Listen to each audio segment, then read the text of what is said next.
ہم نے اب جنازہ بھائی کیوں نہیں پڑھا جنازہ؟ کیا مصروفیت؟ نیکی کو چھوٹا سمجھ لیا، نیکی کو کبھی حقیر نہ سمجھے۔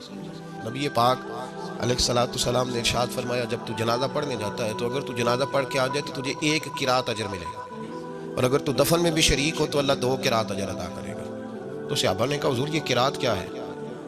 نبی پاک علیہ السلام نے فرمایا جتنا یہ احد پہاڑ لمبا ہے اتنا 1 قرات ہوتا ہے۔ تو کلومیٹروں پہ پھیلا ہوا ہے احد پہاڑ، اتنی بڑی گچھڑی اللہ نیکیوں کی دے گا۔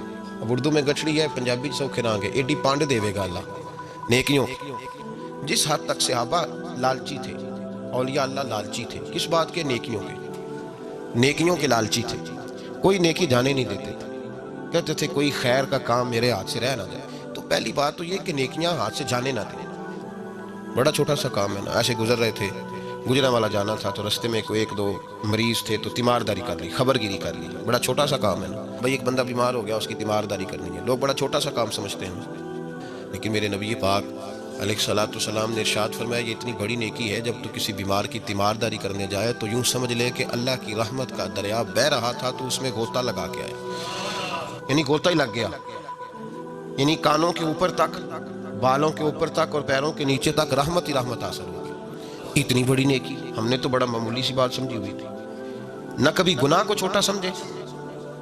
اعلیٰ حضرت فاضل بریلوی رحمۃ اللہ تعالیٰ علیہ سے کسی نے کہا حضور صغیرہ اور کبیرہ گناہ کیا ہوتا ہے؟ فرمانے لگے گناہ تو گناہ ہی ہوتا ہے۔ چلیں شریعت نے اس کے 2 درجے بیان کر دیے، لیکن فرمایا یہ نہ سمجھو کہ گناہ ہو رہا ہے، یہ سمجھو نافرمانی کس کی ہو رہی ہے، جس کی نافرمانی ہو رہی ہے وہ بہت بڑا ہے۔ اور آپ نے لکھا ہے کہ جو منافق ہوتا ہے وہ گناہ کو ہلکا جانتا ہے، کہتے کیا ہو گیا، کیا بات ہو گئی، ذرا میں نے کسی بندے کا دل ہی توڑا ہے نا، ذرا تھوڑی سی بھبتی کسی ہے نا، ذرا ترش بات ہی کی ہے نا۔ نہ نیکی کو چھوٹا جانو اور نہ گناہ کو۔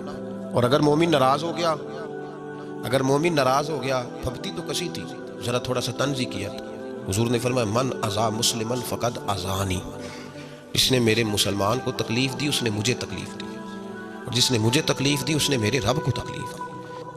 بہت بڑا ہو گیا، تو نے وہ جو چھوٹا سا کام سمجھا تھا وہ تو بہت بڑا ہو گیا۔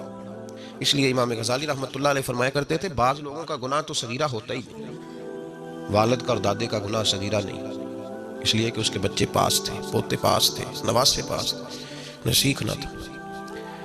بعض لوگوں کا گناہ صغیرہ ہوتا ہی نہیں، فرماتے ہیں جب کوئی کسی جگہ پہ منصب پہ فائز ہو تو اس کا گناہ صغیرہ نہیں رہتا۔ پھر امام غزالی فرماتے ہیں عالم کا گناہ صغیرہ ہوتا ہی نہیں، اس کو تو خبر تھی تو جانتا تھا، اس کی چھوٹی سی غلطی بھی کبیرہ لکھی جاتی ہے، اس کو تو پتا تھا، تجھے تو باریکیوں کا پتا تھا، شعور کی دولت، اس کا چھوٹا گناہ بھی بڑا لکھا جاتا ہے۔